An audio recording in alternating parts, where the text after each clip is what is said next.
प्रभु का धन्यवाद हो इस अच्छे समय के लिए प्रभु ने हमें दिया। हम इब्रानियों की पत्री से अध्ययन करते आ रहे हैं और आज भी हम इब्रानियों की पत्री से अध्ययन करेंगे। हम निकालेंगे इब्रानियों की पत्री उसका 3 अध्याय। हमने इस अध्याय को पिछले दिनों आरंभ किया था और आज हम उसी अध्याय में से मनन करेंगे। इब्रानियों 3 अध्याय और उसकी 1 आयत से 19 आयत तक हम इसे पढ़ लेंगे। इब्रानियों 3 अध्याय उसकी 1 आयत से 19 आयत तक जल्दी से पढ़ने में मदद करें। तो हे पवित्र भाइयों, तुम जो स्वर्गीय विराट में भागी हो, उस प्रेरित और महायाजक यीशु पर जिसे हम अंगीकार करते हैं ध्यान करो, जो अपने नियुक्त करने वाले के लिए विश्वास योग्य था, जैसा मूसा भी उसके सारे घर में था, क्योंकि वह मूसा से इतना बढ़कर महिमा की योग्य समझा गया, जितना कि घर का बनाने वाला घर से बढ़कर आदर रखता है, क्योंकि हर एक घर का कोई न कोई बनाने वाला होता है, पर जिसने सब कुछ बनाया हुआ परमेश्वर है। मूसा तो उसके सारे घर में सेवक की नाई विश्वास योग्य रहा कि जिन बातों का वर्णन होने वाला था उनकी गवाही दे, पर मसीह पुत्र की उसके घर का अधिकारी है और उसका घर हम हैं, यदि साहस पर और अपनी आशा के घमंड पर अंत तक दृढ़ता में स्थित रहे। सो जैसा पवित्र आत्मा कहता है कि यदि आज तुम उसका शब्द सुनो तो अपने मन को कठोर न करो, जैसा कि क्रोध दिलाने के समय और परीक्षा के दिन जंगल में किया था, जहाँ तुम्हारे बाप दादों ने मुझे जांचकर परखा और 40 वर्ष तक मेरे काम देखे। इस कारण मैं उस समय के लोगों से रूठा रहा और कहा कि इनके मन सदा भटकते रहते हैं, उन्होंने मेरे मार्गों को नहीं पहचाना। तब मैंने क्रोध में आकर शपथ खाई कि वे मेरे विश्राम में प्रवेश न कर पाएंगे। हे भाइयों, चौकस रहो कि तुम में ऐसा बुरा और अविश्वासी न मन हो जो जीवते परमेश्वर से दूर हट जाए, वरन जिस दिन तक आज का दिन कहा जाता है, हर दिन एक दूसरे को समझाते रहो। ऐसा न हो कि तुम में से कोई जन पाप के छल में आकर कठोर हो जाए। क्योंकि हम मसीह के भागी हुए हैं, यदि हम अपने प्रथम भरोसे पर अंत तक दृढ़ता से स्थिर रहें, जैसा कहा जाता है कि यदि आज तुम उसका शब्द सुनो तो अपने मनों को कठोर न करो, जैसा कि क्रोध दिलाने के समय किया था। भला किन लोगों ने सुनकर क्रोध दिलाया? क्या उन सब ने नहीं जो मूसा के द्वारा मिस्र से निकले थे और वह 40 वर्ष तक किन लोगों से उठा रहा? क्या उन्हीं से नहीं जिन्होंने पाप किया और उनकी लोतें जंगल में पड़ी रही? और उसने किन से शपथ खाई कि तुम मेरे विश्राम में प्रवेश करने न पाओगे? केवल उनसे जिन्होंने आज्ञा न मानी। सो हम देखते हैं कि वे अविश्वास के कारण प्रवेश न कर सके। परमेश्वर अपने वचन के पढ़े और सुने जाने पर अधिकाई से आशीष दे। हमने पिछले सप्ताह इस अध्याय को आरंभ किया और हम 3 अध्याय की 1 आयत से ही मनन कर पाए थे, क्योंकि हमने देखा कि बहुत सारे सिद्धांत सच्चाइयाँ वहाँ पर प्रकट की गई थी और उसके साथ जो उसके व्यवहारिक पहलू जुड़े हुए थे उसका हमने मनन किया। आज हम पहले अध्याय को मिलाते हुए 3 अध्याय के पहली आयत से आरंभ करते हुए इस पूरे अध्याय को मनन करेंगे, जहाँ पर लेखक एक नए विषय को आरंभ करता है। और जैसा हमने पढ़ा, स्पष्ट है कि अब लेखक प्रभु यीशु मसीह की तुलना किससे कर रहा है? किससे कर रहा है? मूसा से कर रहा है। देखिए, हमने अभी तक क्या देखा था? लेखक ने इस बात को प्रकट किया कि प्रभु यीशु मसीह भविष्यवक्ताओं से श्रेष्ठ है। फिर उसने इस बात को प्रकट किया कि प्रभु यीशु मसीह स्वर्गदूतों से श्रेष्ठ है। प्रभु यीशु मसीह न केवल परमेश्वर का पुत्र होकर स्वर्गदूतों से श्रेष्ठ है, हमने इस बात को सीखा, परंतु लेखक ये भी बताता है कि प्रभु यीशु मसीह मनुष्य का पुत्र होकर भी स्वर्गदूतों से बहुत ही श्रेष्ठ। अब यहाँ पर वो अपने पाठकों को, कलीसिया को ये सिखाने जा रहा है कि प्रभु यीशु मसीह मूसा से बहुत श्रेष्ठ है। देखिए, हमने इस बात को देखा था कि जब भी हम इस अध्ययन को करेंगे तो एक बात को दोहराना है, क्या कि यह पत्री यहूदी विश्वासियों को लिखी गई है। उनके ऊपर इस बात का दबाव था या संकट था, वो इस परीक्षा से होकर गुजर रहे थे कि वापस वो यहूदी मत में लौट ना जाए। उनके ऊपर होने वाले दबाव के कारण जब जो यहूदी पंडित लोग जब उनसे वाद विवाद करते थे तो वो अपने विश्वास से बहक ना जाए, इस कारण वो बहक कर वापस न चले जाए, इसलिए लेखक यहूदी विश्वासियों को ये पत्री लिख रहा है। इसीलिए उन्हीं की भाषा में, उन्हीं के इतिहास को ध्यान में रखते हुए वो यहाँ पर कई सच्चाइयों को लिखता है जिससे उनका विश्वास प्रभु यीशु मसीह पर बहुत मजबूत हो।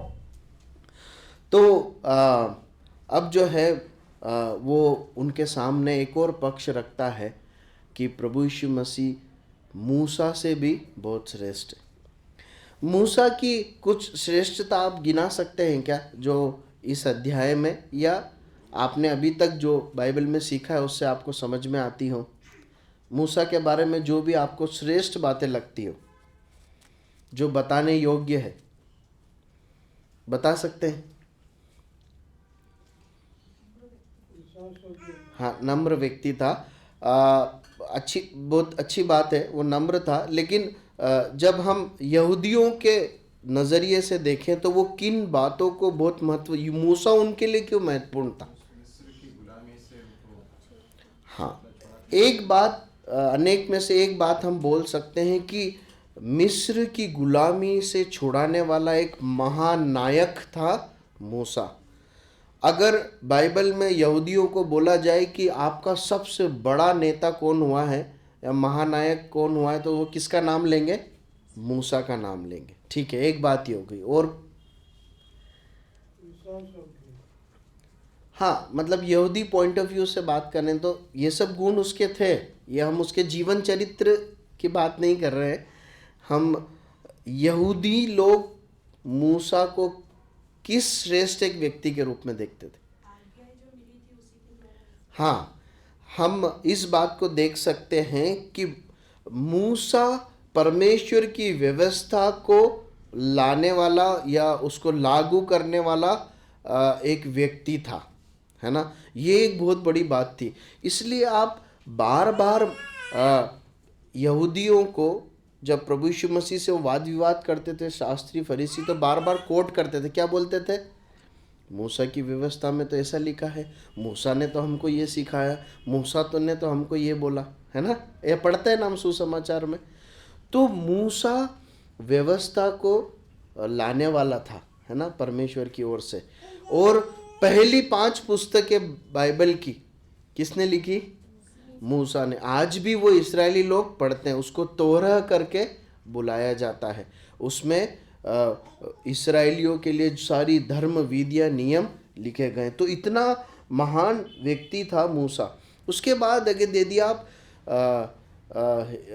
इब्रानियों, हिब्रूस, यहूदियों का इतिहास अगर आप देखेंगे तो उस इतिहास की पुस्तक में सबसे पहला भविष्यवक्ता होकर मूसा को ही बताया गया। यदि आप यहूदी इतिहास पढ़ें तो सबसे पहला भविष्यवक्ता जो है वो मूसा है।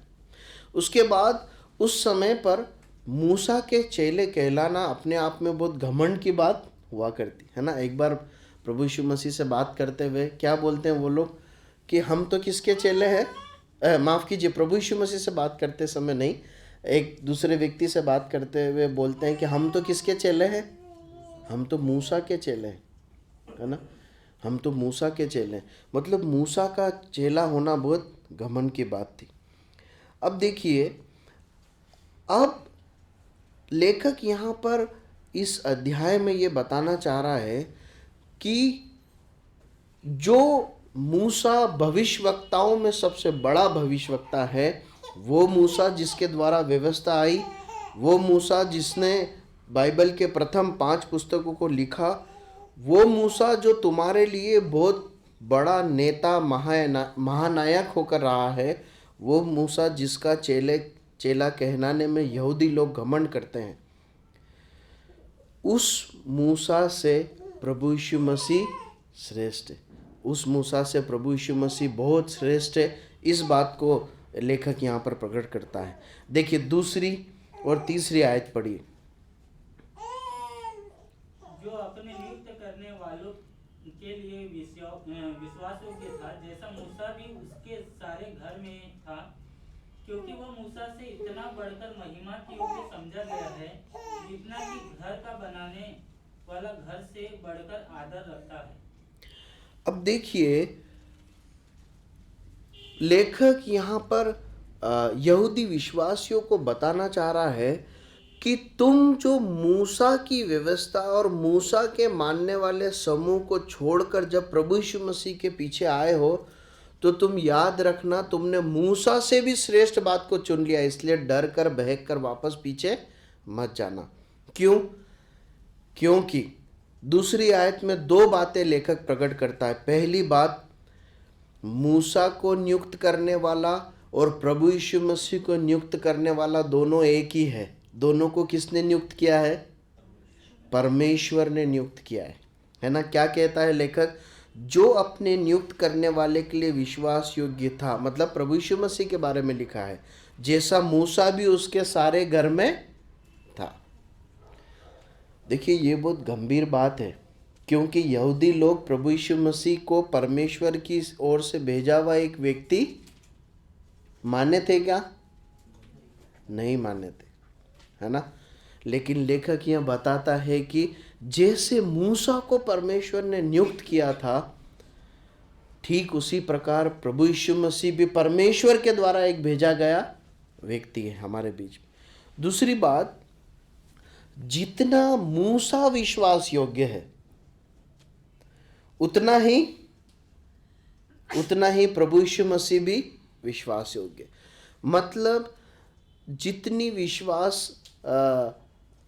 विश्वास योग्य इस्राएल समाज ने, यहूदी समाज ने मूसा को समझा कि ये जो हमें मिस्र से लेकर जाला है, ये जो व्यवस्थाएं दे रहा है, ये सब भरोसे योग्य है, उतना भरोसा प्रभु यीशु मसीह पर किया जा सकता है।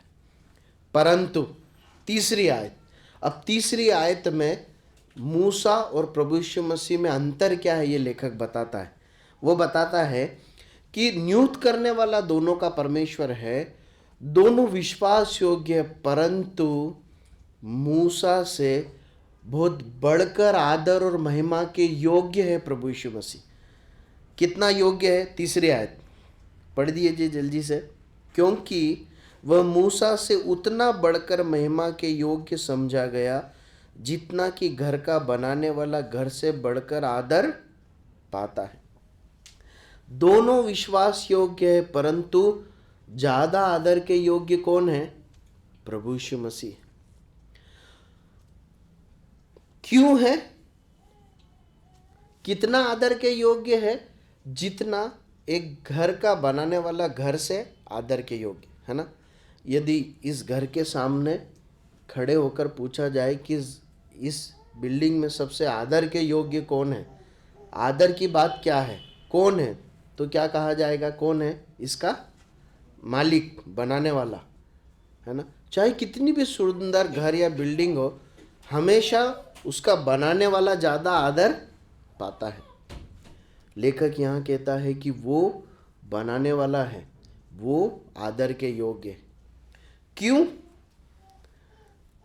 क्यों आदर के योग्य है प्रभु यीशु मसीह? क्योंकि इस घर का बनाने वाला और सब कुछ बनाने वाला कौन है?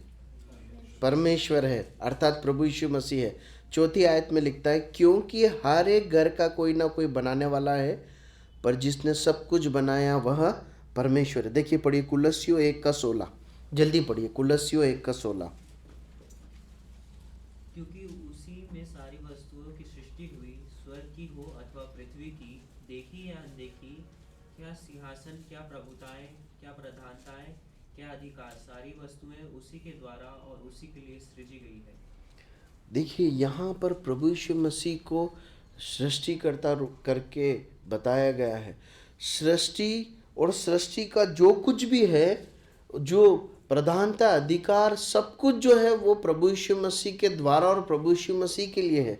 इब्रानियों की पुस्तक, यही पुस्तक जो हम पढ़ रहे हैं, उसका पहला अध्याय और उसकी दूसरी आयत को भी पढ़ लीजिए। इन दिनों के अंत में हमसे पुत्र के द्वारा बातें की, जिसे उसने सारी वस्तुओं का वारिस ठहराया और उसी के द्वारा उसने सारी सृष्टि रची है। देखिए यहाँ पर भी लेखक ने आरंभ में ही बताया कि प्रभु यीशु मसीह के द्वारा सारी सृष्टि की रचना की। मूसा उस घर का एक हिस्सा है, परमेश्वर के द्वारा, प्रभु यीशु मसीह के द्वारा रची गई सृष्टि का, घराने का वो एक हिस्सा है। परंतु उसको, उस घराने को, उस घर को, उस सृष्टि को बनाने वाला और उसका मालिक कौन है? प्रभु यीशु मसीह। इसलिए प्रभु यीशु मसीह मूसा से श्रेष्ठ है। विश्वास योग्य दोनों समान हैं, परंतु प्रभु यीशु मसीह मूसा से ज़्यादा आदर के योग्य हैं। ठीक है, उसके बाद हम 5वीं और 6ठी आयत पढ़ते हैं। मूसा तो उसके सारे घर में सेवक के नाई विश्वास योग्य रहा कि जिन बातों का वर्णन होने वाला था उनकी गवाही दे, पर मसीह पुत्र के नाई उसके घर का अधिकारी है और उसका घर हम है, यदि साहस पर और अपनी आशा के घमंड पर अंत तक दृढ़ता से स्थिर रहे। ठीक है, अब देखिए यहाँ पर फिर कुछ बातों को तुलनात्मक रीति से लेखक प्रकट करता है। मूसा के बारे में कहता है कि मूसा कौन है? एक सेवक है, विश्वास योग्य है, परंतु जैसे घर में एक सेवक विश्वास योग्य होता है, प्रभु मूसा उसी के समान एक घर में सेवक होकर विश्वास योग्य। लेकिन प्रभु यीशु मसीह कौन है? प्रभु यीशु मसीह इस घर का स्वामी है, इस घर का बेटा है, इस घर का वारिस होकर मूसा से कई अत्यधिक महान है। और देखिए प्रियो, अगर आप इस वचन को पुराने नियम से और सुसमाचार की पुस्तक से कंपेयर करेंगे तो हमें समझ में आता है कि मूसा एक ऐसा विश्वास योग्य सेवक था घर में, जिसने प्रभु यीशु मसीह की सेवा की। प्रभु यीशु मसीह की सेवा की कैसे बोल सकते हैं? जल्दी से पढ़िए लूका उसका 24 अध्याय 27वीं आयत। लूका 24वीं अध्याय 27वीं आयत, जल्दी से पढ़िए। लूका 24 और 27। तब उसने मूसा से और सब भविष्यद्वक्ताओं से आरंभ करके सारे पवित्र शास्त्र में से अपने विषय में लिखी बातों का अर्थ उन्हें समझा दिया। देखिए प्रभु यीशु मसीह यहाँ पर क्या बातों को समझा रहे? अपने विषय में लिखी गई बातें, जो कहाँ लिखी गई थी? मूसा की पुस्तकें और भविष्यवक्ताओं की पुस्तकें में। मतलब मूसा ने सेवक की नाई प्रभु यीशु मसीह के बारे में लिखा था। इसकी 44 आयत भी पढ़ लीजिए, 44 इसी अध्याय की। फिर उसने उनसे कहा, ये मेरी वे बातें हैं जो मैंने तुम्हारे साथ रहते हुए तुमसे कही थी कि अवश्य है कि जिन बातें मूसा की व्यवस्था और भविष्यवक्ताओं और वचनों की पुस्तकों में मेरे विषय में लिखी है सब पूरी हो। मूसा ने जो मेरे विषय में लिखा है वो सब पूरा हो। यूहन्ना पढ़िए, यूहन्ना का सुसमाचार उसका 1 अध्याय और 45वीं आयत। फिलिपुस नतनेल से मिला और उससे कहा, जिसका वर्णन मूसा ने व्यवस्था में और भविष्यद्वक्ताओं ने किया है वह हमको मिल गया। वह यूसुफ जिसका वर्णन मूसा ने किया है वो हमें मिल गया। इसका 5 का 46 पढ़िए, चैप्टर 5 वर्स 46। क्योंकि यदि तुम मूसा की प्रतीति करते तो मेरी भी प्रतीति करते, इसलिए कि उसने मेरे विषय में लिखा है। हाँ, यूहन्ना 1 का 45 हमने पढ़ा और 5 का 46 अभी भाई जोली ने पढ़ा, है ना। एक बार और पढ़िए 5:46। क्योंकि यदि तुम मूसा की प्रतीति करते तो मेरी भी प्रतीति करते, इसलिए कि उसने मेरे विषय में लिखा है। देखिए प्रभु यीशु मसीह कह रहे हैं कि तुम बोलते हो कि हम मूसा पर विश्वास करते हैं, मूसा के चेले, यदि सच में ऐसा है तो मूसा ने मेरे विषय में लिखा है, वो तो मेरा सेवक था, तुम मेरी भी प्रतीति करते। देखिए कितनी सुंदरता के साथ लेखक यहाँ पर प्रकट कर रहा है कि तुम ये जो बोलते हो कि मूसा श्रेष्ठ है, विश्वास योग्य है, बिल्कुल सही बात है, लेकिन मूसा प्रभु यीशु मसीह का सेवक का रूप में, एक काम करने वाले, एक विश्वास योग्य व्यक्ति के रूप में अभी तक रहा। मूसा उस घर का एक सेवक है, पर घर का मालिक, घर का रचने वाला, मूसा का स्वामी कौन है? प्रभु यीशु मसीह है। देखिए वहाँ पर 6 आयत में एक और बात लिखी है, इब्रानियों 3 अध्याय में लौट कर आ जाइए, इब्रानियों 3 अध्याय और उसकी 6 आयत में इस पर लिखा है, पर मसीह पुत्र की नाई उसके घर का अधिकारी है और उसका घर हम हैं। देखिए जो घर है ना, घराना, ये जो शब्द जब प्रयोग किया गया था, जब मूसा के लिए ये शब्द प्रयोग किया जाता है तो ये घर मतलब इस्राएली प्रजा को संबोधित किया जाता है। मतलब मूसा सारे घराने में विश्वास योग्य था, इसका मतलब घराना मतलब कौन लोग है पता है? इस्राएली लोग, है ना। जब ये कहा जा रहा है कि मूसा सारे घराने में श्रेष्ठ और विश्वास योग्य है, इसका मतलब इस्राएली लोग। यहाँ पर 6 आयत में जब कहा जा रहा है कि मसीह पुत्र की नाई उसके घर का अधिकारी और उसका घर हमें, मतलब प्रभु यीशु मसीह जिस घराने में पुत्र की नाई अधिकारी है, उसका बनाने वाला है, वो केवल इस्राएली घराने की बात नहीं कर रहा है, परंतु उस पर विश्वास करने वाले हर एक विश्वासी की बात कर रहा है। अब उसमें इस्राएली राज्य भी शामिल है और उस पर विश्वास करने वाला हर एक व्यक्ति भी शामिल है, क्योंकि क्या लिखा है? उसका घर हम है, मतलब तुम उसका घर हो। अब आप देखिए, थोड़ा सा और ध्यान दीजिए, तुम ये मत सोचना, लेखक सरल भाषा में मैं आपको बनाकर बता रहा हूँ, लेखक विश्वासियों, यहूदी विश्वासियों को कह रहा है, देखिए तुम ऐसे निराश मत हो जाना कि तुम अब उस घराने से बाहर आ गए हो। कौन से घराने से? जिसमें मूसा एक सेवक के रूप में विश्वास योग्य रहा, ऐसा मत सोचो, परंतु अब एक ऐसे घराने में आ गए हो जिसका स्वामी प्रभु यीशु मसीह है। मूसा उस घराने में सेवक के रूप में है और तुम उस घराने में उसका घर हो, उसकी संतान हो, परमेश्वर की संतान हो। तो तुम्हें कदापि निराश होने की जरूरत नहीं है कि मैं इस्राएल के घराने और समाज से अब बाहर हो गया हूँ, नहीं, परंतु तुम अब पुत्र के राज्य में आ गए हो।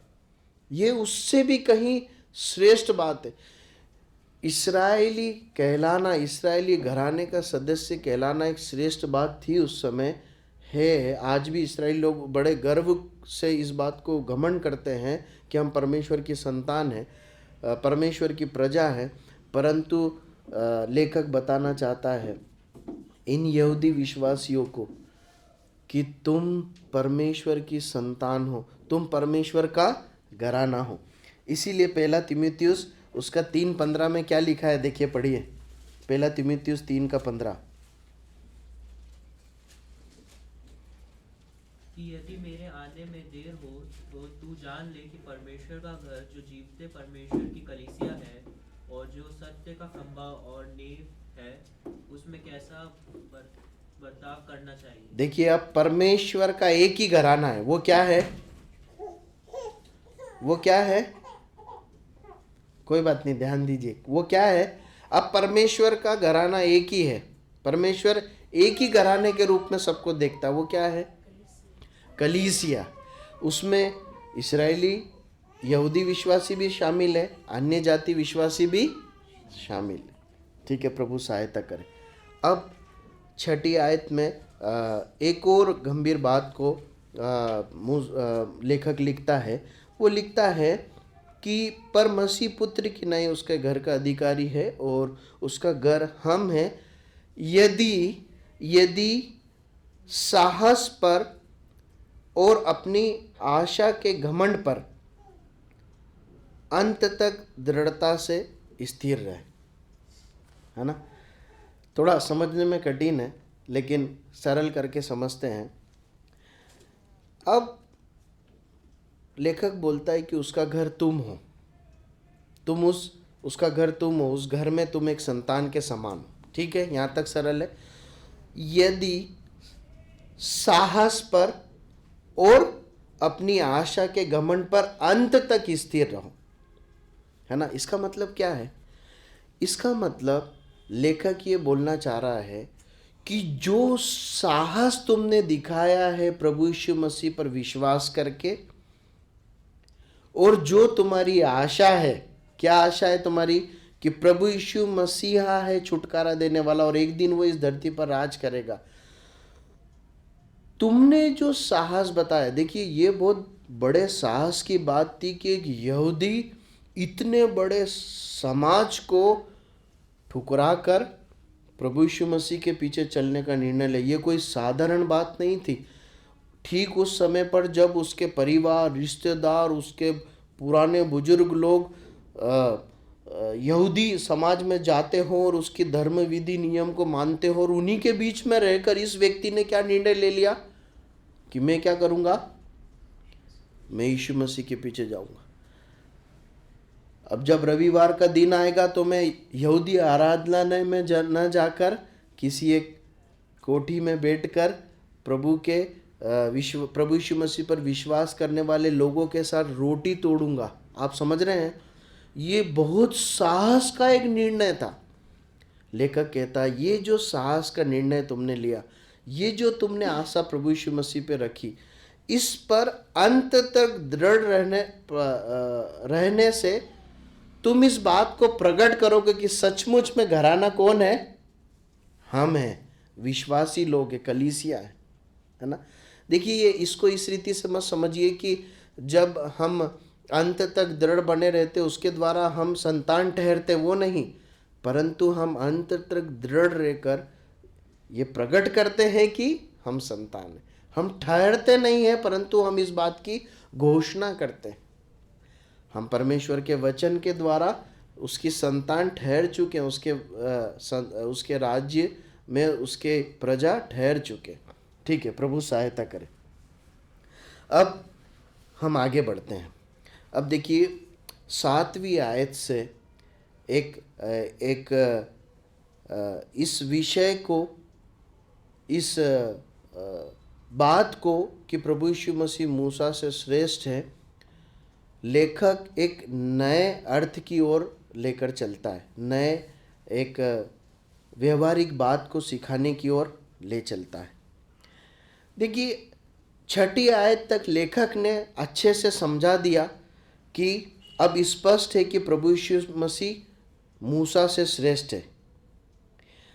7वीं आयत से 19 आयत तक लेखक बताना चाहता है कि अब तुम्हारा प्रत्युत्तर क्या होना चाहिए। देखिए बाइबल की है ना बहुत बड़ी खासियतों में से एक खासियत यह है कि बाइबल जब भी कोई सत्य प्रकाशित करती है मनुष्यों पर, विश्वासियों पर, तो वो मात्र ज्ञान बढ़ाने के लिए नहीं होता है। उसके बदले में परमेश्वर का वचन विश्वासियों से, मनुष्यों से प्रत्युत्तर की मांग करता है। बाइबल एक ज्ञान बढ़ाने की पुस्तक नहीं है।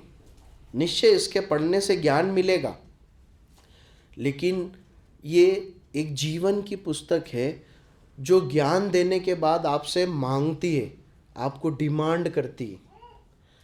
आपको पता है इसीलिए परमेश्वर का वचन पढ़ने के बाद मनुष्यों के मनों में और विश्वासियों के मनों में हलचल क्यों होने लगती है ना? बेचैनी क्यों होने लगती है? संवेदनशीलता, हमारी भावनाएं बदलने क्यों लगती है? क्योंकि परमेश्वर का वचन ज्ञान दे के छोड़ नहीं देता, परंतु हमारे अंदर क्या करने लगता है? काम करने लगता है। ठीक उसी सिद्धांत को हम यहाँ पर देखते हैं। लेखक कहना चाहता है कि अब तुम्हारा प्रत्युत्तर क्या होना चाहिए कि जब तुमने इस बात को जान लिया कि प्रभु यीशु मसीह मूसा से बहुत ही महान और श्रेष्ठ है। तुम अब मूसा के नेतृत्व में नहीं, लेकिन प्रभु यीशु मसीह के नेतृत्व और चरवाई में अब आगे बढ़ रहे हो। अब तुम प्रभु यीशु मसीह का घराना हो। अब तुम्हें क्या कदम उठाना है। 7वीं आयत पढ़िए, 7 से 9 तक पढ़ लीजिए एक साथ। सो जैसा पवित्र आत्मा कहता है, यदि आज तुम उसका शब्द सुनो तो अपने मन को कठोर न करो, जैसा कि क्रोध दिलाने के समय और परीक्षा के दिन जंगल में किया था, जहाँ तुम्हारे बाप दादों ने मुझे जांच कर परखा और 40 वर्ष तक मेरे काम देखे।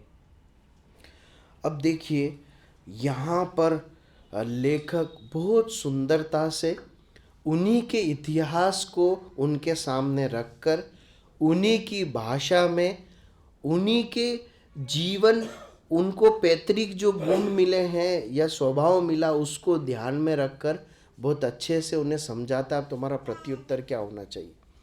क्या होना चाहिए? पहली बात, अपने मन को कठोर मत करना।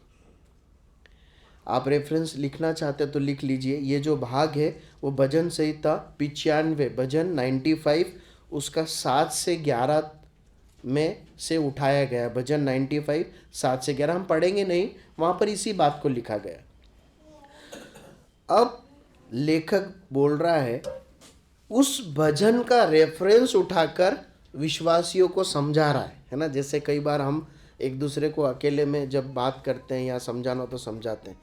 वो भजन संहिता 95 उसका 7 से 11 पद को उठाकर विश्वासियों को बता रहा है, देखो वचन में लिखा है कि जब तुम उसका शब्द सुनो, आवाज़ सुनो, जो सच्चाई वो प्रकट करे, जब सुनो तो अपने मन को कठोर मत करना, उसे मानना, है ना।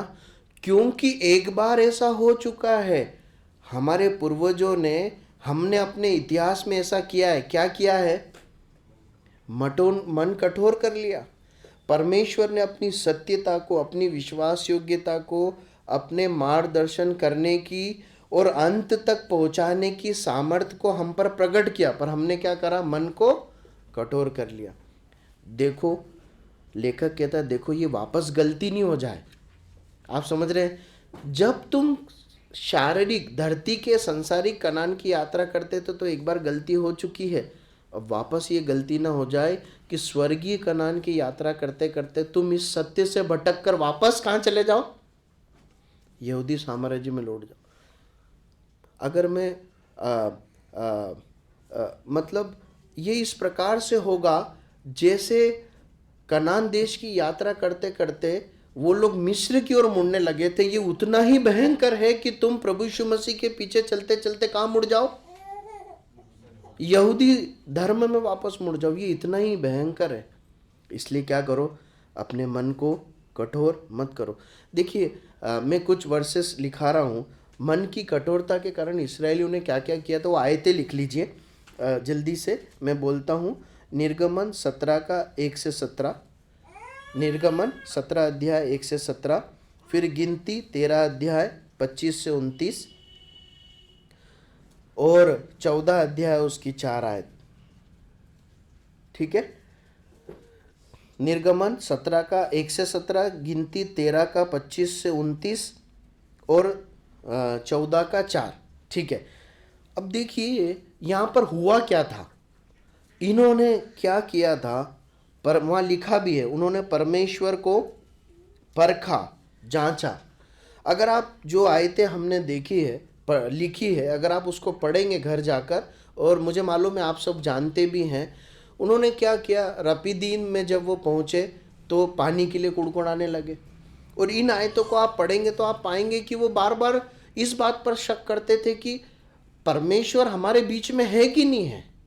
ये उनका एक शक था। क्यों शक करते थे? क्योंकि परेशानी आ गई, पानी नहीं है। वो अपनी भौतिक आवश्यकताओं को और आसपास होने वाली घटनाओं को देखकर निर्णय लेते थे कि परमेश्वर है या नहीं है हमारे साथ। आप समझ रहे हैं? ये सबसे बड़ी समस्या थी इस्राएलियों के साथ। और आप इन आयतों को जिसको हमने लिखा पढ़ेंगे तो आपको इतना दुख पहुंचेगा कि उन्होंने ये निर्णय ले लिया कि हम एक काम करें, अपना नेता चुन लेते और हम वापस कहाँ चल पड़ते हैं? मिस्र की ओर चल पड़ते। जब वो इसराइलियों का, जब माफ़ कीजिए, जब वो कनान देश का वो लेकर आए, भेद लेकर आए, तो जो है उसमें से अधिकांश यहोशू और कालेब को छोड़कर क्या बोला कि वहाँ तो अनाक वंशी है, वो देश जो है वो खा जाता है लोगों को। आप समझ रहे हैं, इस प्रकार से वो विवरण वहाँ पर लिखा हुआ है। उनके कठोर मन के कारण उन्होंने क्या किया, परमेश्वर को परखा, जांचा। लेखक बताना चाहता है कि आज भौतिक रीति से आंखों से दिखाई देने वाली चीज़ों में तुम्हें कोई प्रमाण नहीं मिलेगा कि तुम सत्य के साथ हो या नहीं हो। अगर भौतिक चीज़ें देखोगे तो तुम्हें बड़ा समाज यहूदियों का ही नज़र आएगा। प्रभु यीशु मसीह के पास और उसकी कलीसिया के पास दिखावे की कोई भी चीज़ नहीं है, परंतु क्या है, आवाज़ है। आज तो तुम आवाज़ मतलब वचन है। ये वचन है जिसके प्रति तुम्हें अपना हृदय कठोर नहीं करना है, क्योंकि उसका परिणाम बहुत गंभीर है।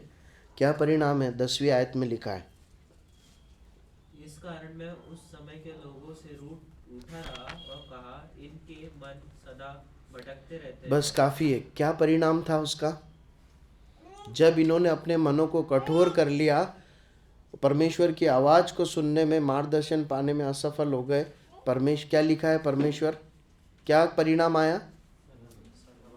नहीं, परमेश्वर रूठ गया।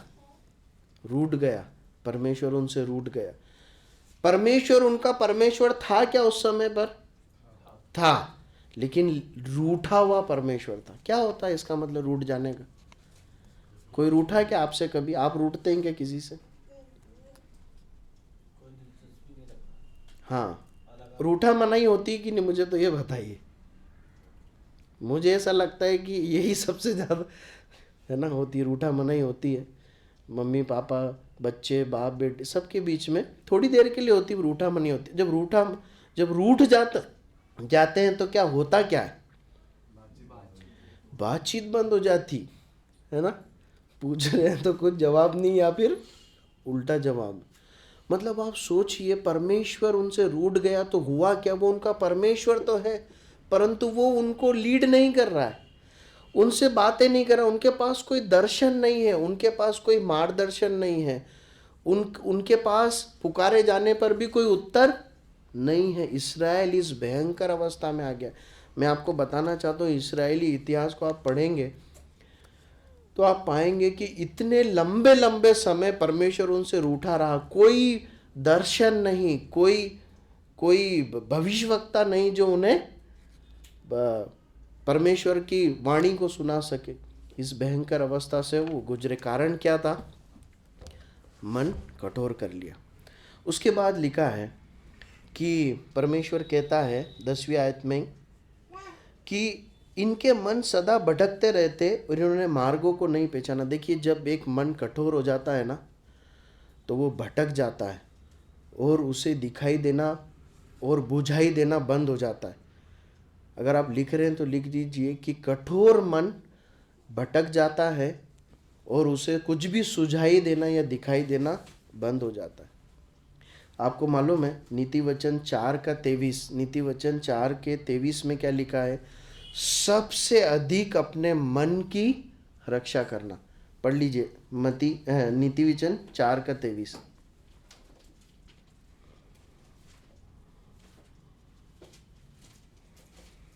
नीति वचन 4:23। सबसे अधिक अपने मन की रक्षा कर, क्योंकि जीवन का मूल श्रेष्ठ वही है, स्रोत वही है। सबसे अधिक किसी की रक्षा करना है तो किसकी करना है?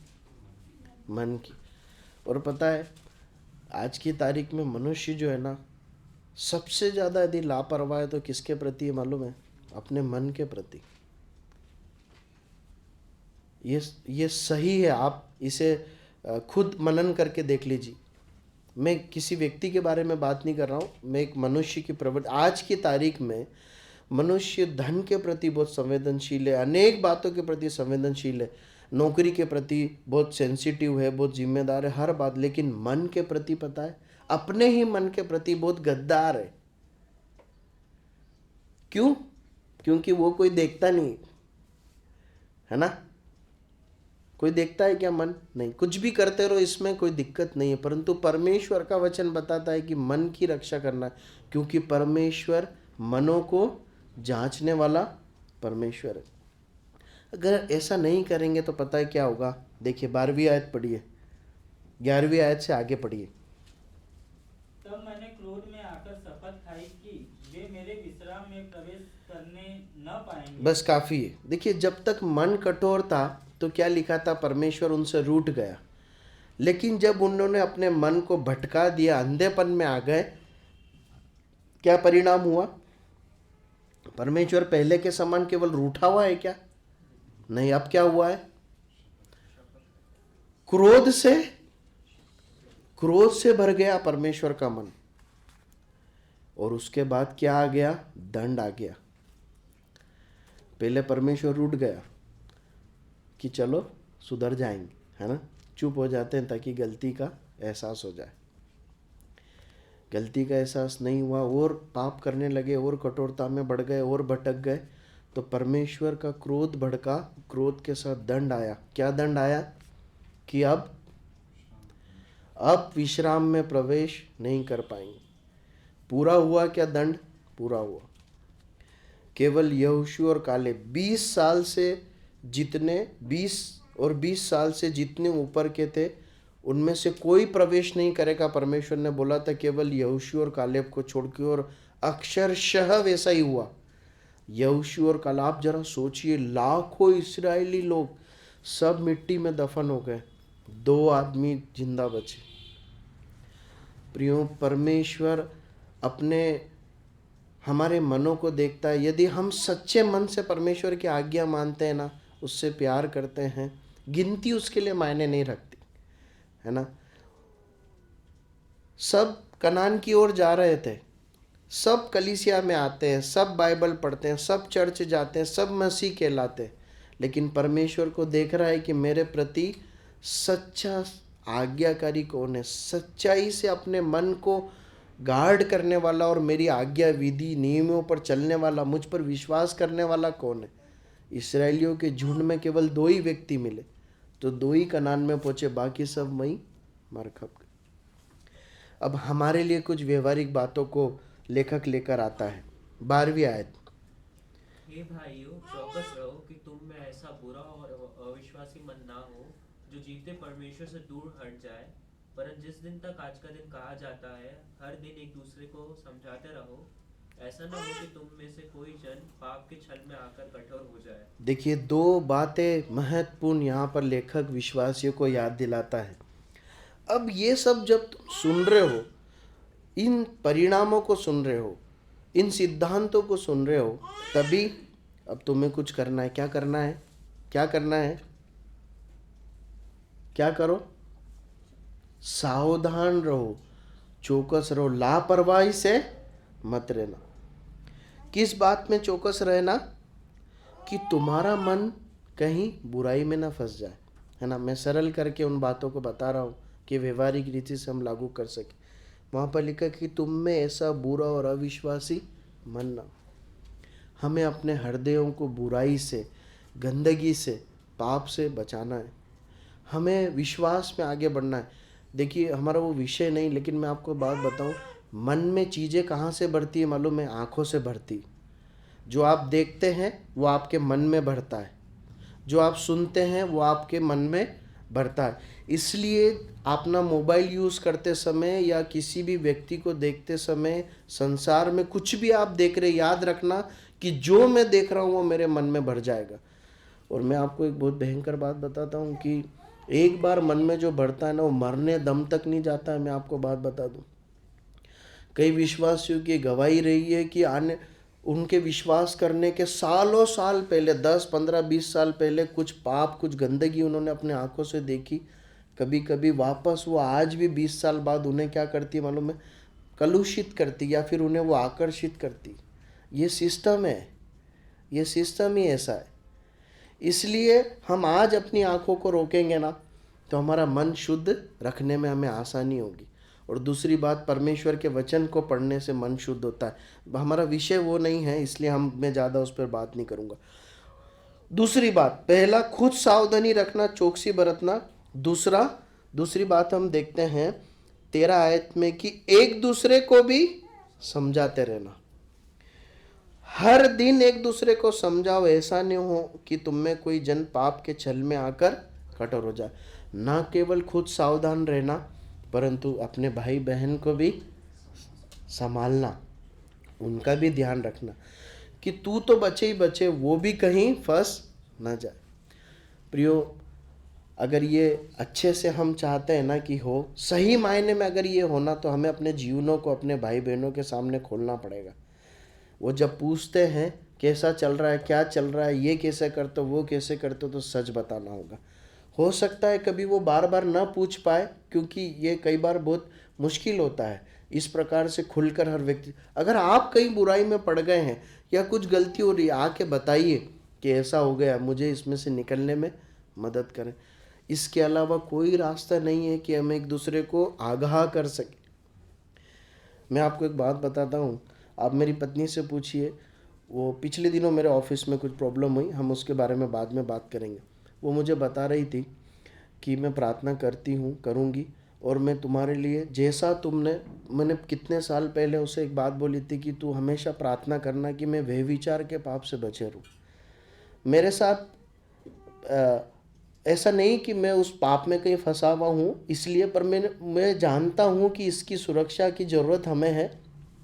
इसलिए मेरी पत्नी मुझे कुछ परसों के दिन याद दिलाई कि मैं तुम्हारे लिए ये प्रार्थना भी आज तक करती हूँ कि तुम व्यभिचार के पाप से बचे रहो। आप समझ रहे हैं, ये ज़रूरी है। लोग अपने जीवन साथी से अपने जीवन के पहलुओं को छुपाते हैं, पर मुझे ऐसा लगता है अगर आप सच्चे विश्वासी है तो आपके जीवन के सारे हिस्से अपने जीवन साथी के सामने बेपरद होना चाहिए, ताकि वो आपके लिए प्रार्थना कर सके, वो आपका हाथ पकड़कर सही मार्ग में चलने में सहायता कर सके। मैं अपनी पत्नी से कुछ नहीं छुपाता, मैं अपने अगवे से भी कुछ नहीं छुपाता।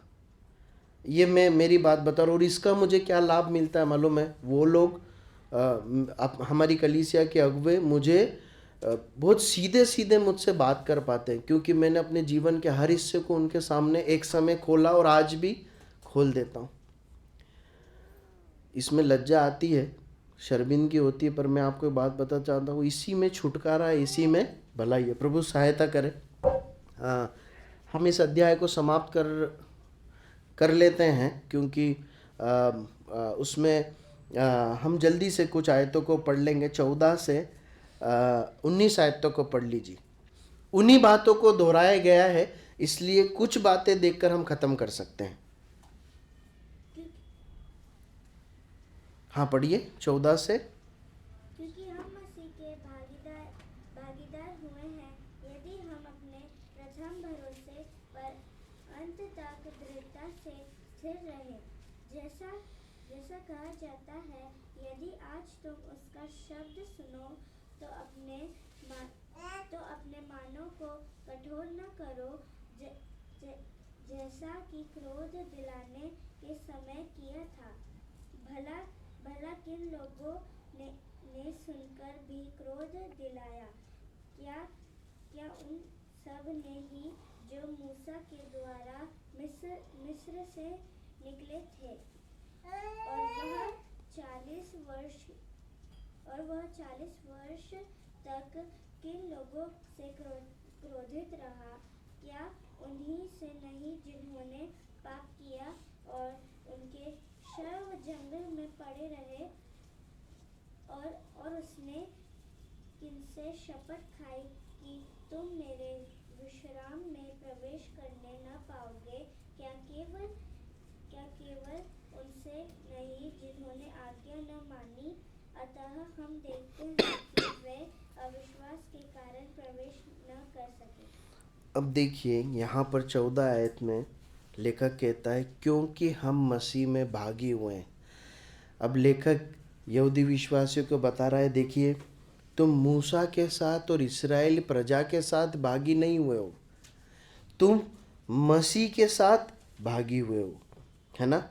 मसीह के साथ भागी हुए हो तो जैसा उस समय पर हुआ था कि उन्होंने बार बार अविश्वास करके पीछे कदम बढ़ा लिया, कनान नहीं पहुंच पाए, ऐसा तुम्हारे साथ नहीं होना चाहिए। अपने भरोसे को अंत तक थामे रखना, वो तुम्हें स्वर्गीय कनान में जरूर पहुंचाएगा। ये जो तुम्हारा विश्वास रूपी यात्रा, ये यहाँ ख़त्म मत होने देना, इस पे अड़ीग रहना, ये आगे तक अंत तक प्रभु तुम्हें लेके जाएगा। उसके बाद वो कुछ बातों को दोहराता है, वो उसी बात को दोहराता है जो हमने देखा था कि जैसा कहा जाता है कि आज तुम उसका शब्द सुनो तो अपने मनों को कठोर न करो, जैसा क्रोध दिलाने के समय किया था। अब इस रेफरेंस को ध्यान में रखते हुए वो बताना चाहता है कि देखिए ये सब जो हुआ है, ये जो दुष्परिणाम, मतलब ये जो लोग मर गए, कनान देश नहीं पहुंच पाए, तो ये किन लोगों के साथ हुआ। 3 बातों को देखते, किन लोगों से रूठा रहा, किन लोगों को दंड दिया, और किन लोगों पर क्रोध आया, किन लोगों से रूठा रहा और किन लोगों को दंड मिला, है ना। हम 15 से 19 आयत पढ़ेंगे तो ये पाएंगे, भला किन लोगों ने सुनकर क्रोध दिलाया, मतलब परमेश्वर किन लोगों पर क्रोधित हुआ। उसका आंसर है जो मिस्र से निकले थे, है ना। मतलब जो मिस्र से निकले थे उन्हीं पर परमेश्वर का क्रोध आया। फिर वो कहता है और किन लोगों से रूठा रहा, जिन्होंने पाप किया, ठीक है। फिर किन लोगों पर दंड आया, जिन्होंने आज्ञा नहीं मानी।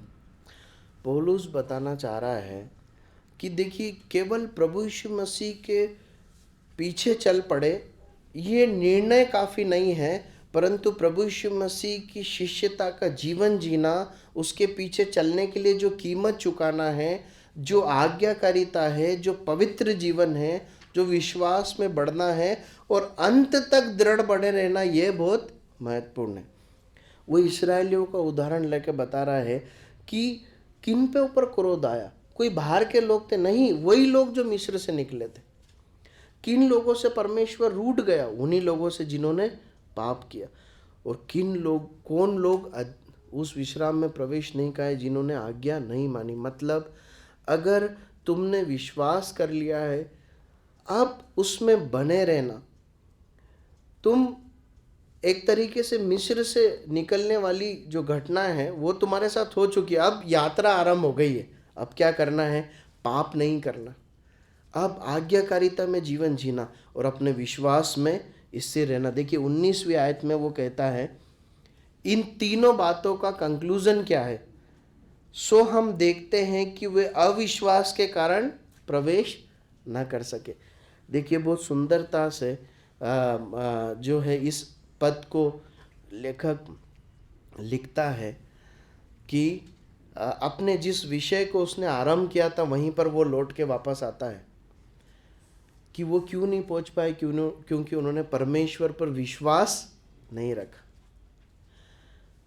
तुम्हें जो प्रभु यीशु मसीह पर तुमने विश्वास करके अलगाव का अब जीवन शुरू करा है यहूदी समाज के साथ, अलगाव के साथ जब जीना शुरू कर दिए हो, अब तुम्हें इसी विश्वास में बने रहना। प्रभु सहायता करे, परमेश्वर अपने वचन के पढ़े और सुने जाने पर आशीष दे और इसके अनुसार करने के लिए हमारी मदद करें। प्रभु चाहे तो हम आने वाले समय में अगर प्रभु के दास को अगुवाई हुई तो हम इस भाग में से भी, इस अध्याय में से भी सीख सकते हैं या इसके आगे के अध्याय पर मनन करेंगे। कोई भी भाई प्रार्थना करें और समाप्त।